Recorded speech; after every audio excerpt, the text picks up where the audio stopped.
Hey, good afternoon everybody. Today I'm going to show you how to make one of my favorite stir fries, chicken with ginger and green onion.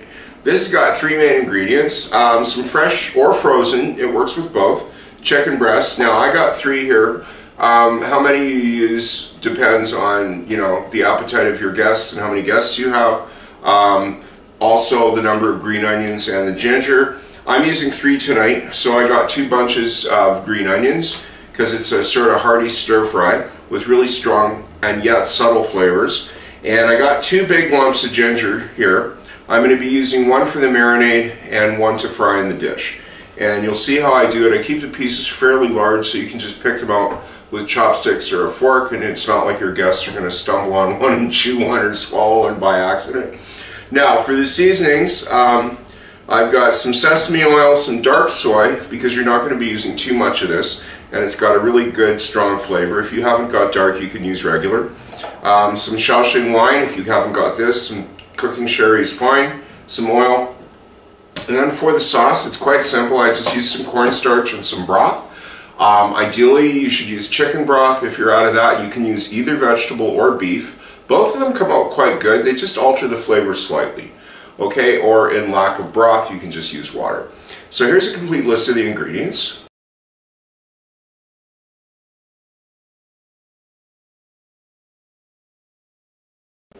Just pop the chicken back in the fridge while you're getting your ginger ready. And for the ginger, I'm going to get 2 bowls. One for the pieces for the chicken marinade, and one for the ones that I'm going to fry later. I'll just explain and show you that later. If you're not used to working with fresh ginger, it's very important that you do what I did here when you go to the store. And I mean, it's the piece you're going to be buying. So what you do is just snap it open and take a good look at it. It should be nice, clean, bright yellow. If you notice that there are rings of blue anywhere on it, that means that fungus has gotten into the ginger somewhere in the bin, and you're paying money for nothing and it will not turn out. Squeezing it is also a clue when it's gone bad, but it's much better to just look at it. So this is the slicing one. I'm going to lose this really small bits on the sides. If they don't snap off, you can cut them. I got a brand new knife that was on sale this week. It's a Henkel. It's just gorgeous. It balances on like a finger, and it was a really good price. So now for the other ones, the small ones, what you're going to do is the ones that you can't peel, like the really tiny bits, unless you're really determined, you can just discard those. The other ones, what you should do is snap them and then get yourself some kind of peeler. I usually do this over the sink, but I'll just show you. And what you do is just peel it like you would a potato. Now I know there's going to be some people watching this that will argue that most of the flavor is in the outer skin, and I do agree with you. However, the amount of ginger that I'm using doesn't really matter whether you peel it or not. Now, if you want to just clean it and leave it unpeeled, that's up to you. You just get a softer, nicer flavor if you go to this effort. The first little bits are peeled here, so what I'm going to do is slice them into thick enough slices that you can get them out easily. Now, some people do enjoy eating these because they do actually have a herbal medicinal value, but I do want to leave your guests the option of the choice of not having to eat them if they don't want to.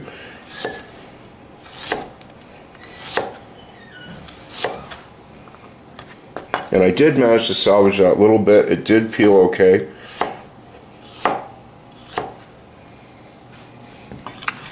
Okay, so those are going to go in the marinade bowl.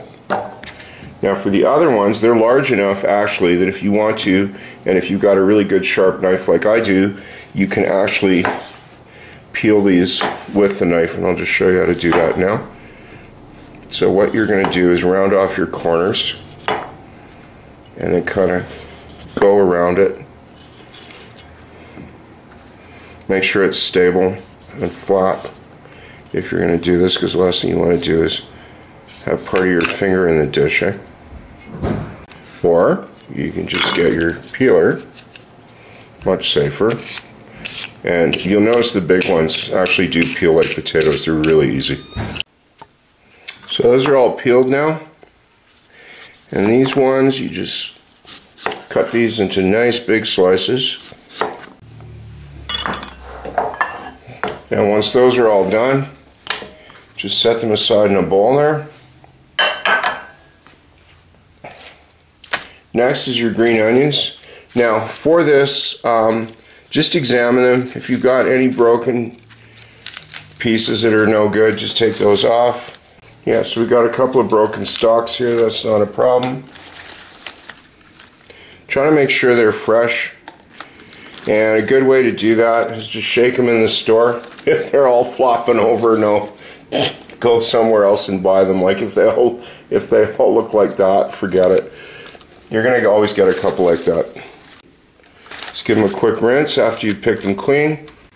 Pull off any busted pieces like that. Do as many as you're comfortable with to cut them. I usually do 3 or 4 at a time.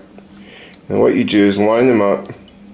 Just cut the white bits off. And then you want to cut these in approximately 1-inch pieces. So get your ginger that you're going to do the marinade ready. And get one of your breasts out. You should examine it. If there's any large lumps of fat or tendons, you can just chop those off. And I usually look in the center here, that bit with the blood in it, I just take right off usually. It doesn't really turn out well in the dish and you're not losing that much meat. If there's a tendon that you can pull on, there's 2 ways to do it. You can try to scrape it like that and pull it right out. And you can also end up destroying your chicken breast doing that, unless you're pretty good at this. So I usually just go in that far and cut it off. After you've cleaned it up, turn it over and start slicing it using that technique I showed in another video on how to slice chicken breast, which is what I'm doing right now, where you do it at an angle and you get these very nice thin pieces that you sort of shave off the top, and these stir fry up really well. You can really see through that. Actually, if you make them too thin, they'll fall apart, which is why, as you're doing it, you just rotate the breast a little bit so you get nice thicker ones that won't fall apart. If a couple do, whatever. Oh, and one thing I forgot to mention, and I'll just show you now, the reason I slice it like this, okay, is if you do a nice slice, try another one there, if you do a nice slice off the top, like that, you've got a piece that's got a very large surface area, which means it'll absorb more seasonings and cook faster than, let's say, for example, you did your traditional, just cut off a piece and show you what I mean. You did your traditional cubed, okay? This has got not as much or nearly about the same surface area, but because it's much thicker, it takes a lot longer to cook. And while I didn't specifically state it before, you notice that I chop my vegetables first. You should always chop your vegetables first and do your raw meat last. Just an issue of food safety. So I don't use precise measurements for this. I just put in a splash of the Chinese cooking sherry. It'll cook off in the pan. Some sesame oil. We got a fair amount of meat here, so good generous splash is fine. Now the dark soy is just gorgeous. If you've never seen this stuff, it's got an amazing color.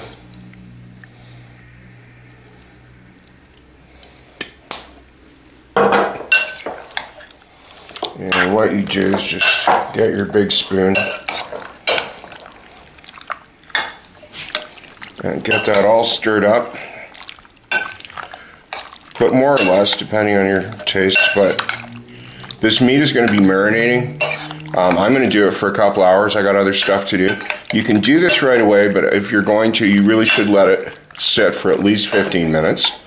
preferably an hour or two, to really let all the flavors get into the meat and the ginger. And pop that in the fridge in the meantime until you're ready to cook it. It's a few hours later, time to make dinner there. So what I do is I start the pan on medium-high heat, pour in a decent amount of oil, nearly enough to coat the bottom of the pan, not too much. And then what you want to do is take your slices of ginger and just lay them in the bottom of the pan.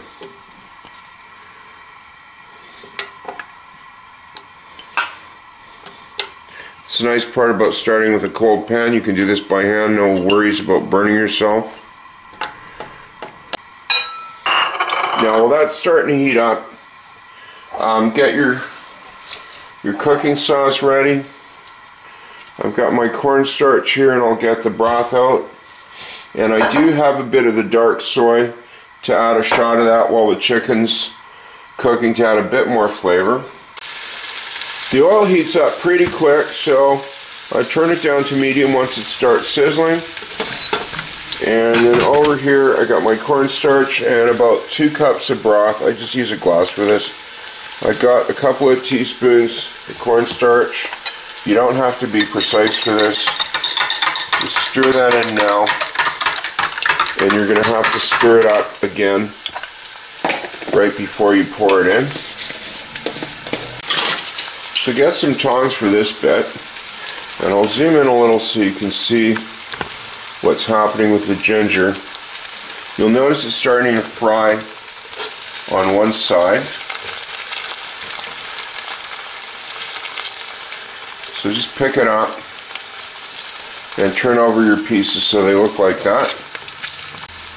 This is pretty easy to do because they're different colors. For some reason, some of them do stick a little bit, even in the oil, which is kind of odd, but they always do that. They will come unstuck, no worries.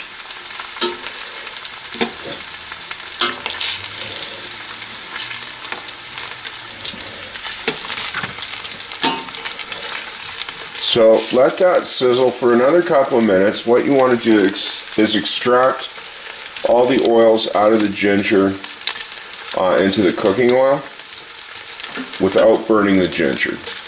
So what you can do is just pick up one of the pieces and turn it over, and when it looks pretty much the same on both sides and you can see the ginger is soaked through, then you can get your chicken. And you'll notice that it's absorbed. When you stir it up, it'll have absorbed nearly all the marinade. And just pop all of that in the pan at once.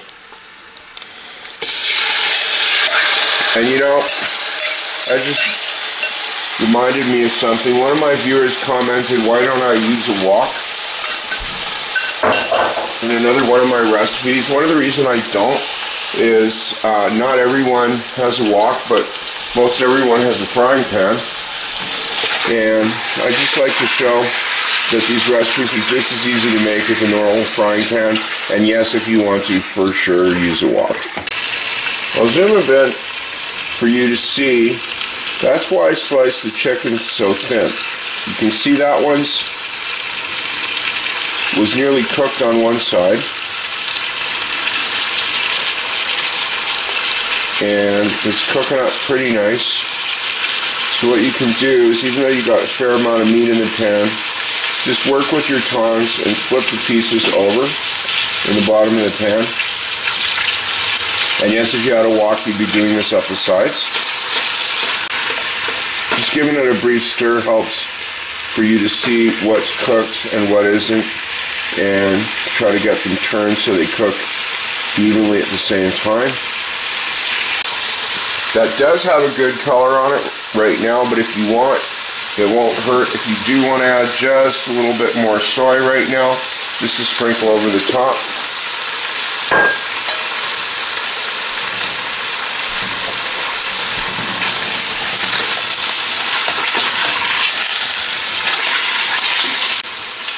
Once you've flipped your chicken and it's looking like nearly all the pieces are are done, not completely, but there's not much pink meat showing.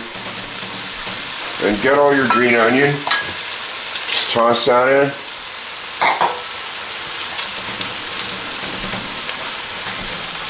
And stir that up. Now when the onions get fragrant and they smell really nice and the green parts start to wilt, your chicken should be cooked all the way through, and that's where you turn this right up to high, make a space in the middle, stir up your sauce one more time, and just pour that in. Now some people might consider this too much sauce.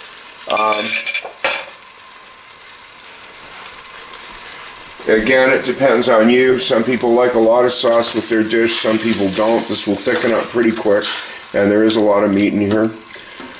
Again, this is personal preference. If you like a drier dish, cut it in half or a quarter, whatever. So just let this come to a boil.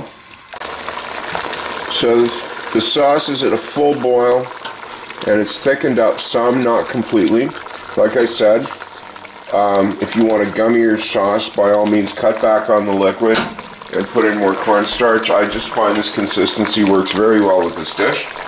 So I'm going to get some rice and plate some up for you to look at there.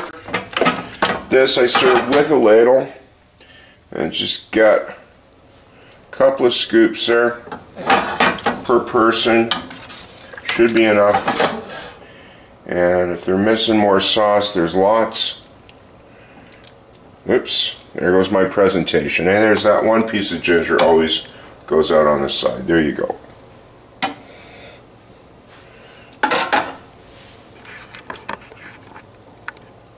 So that's how I make chicken with ginger and green onion. I do hope you give it a shot sometime. It's really good. Thanks for watching. Hope to see you again.